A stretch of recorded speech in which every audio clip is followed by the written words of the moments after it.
Assalamualaikum. Halo, saya Dr. Idna, saya dokter paru dari Palangkaraya.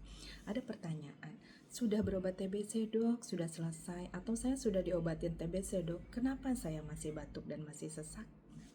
Jadi, TBC itu kumannya bisa memakan paru kita. Jadi paru kita luka. Kalau paru kita luka dan kita cepat berobatnya, maka kuman TBC-nya mati, parunya akan bersih sempurna. Tapi bila kita terlambat berobat, maka lukanya bisa meninggalkan bekas luka.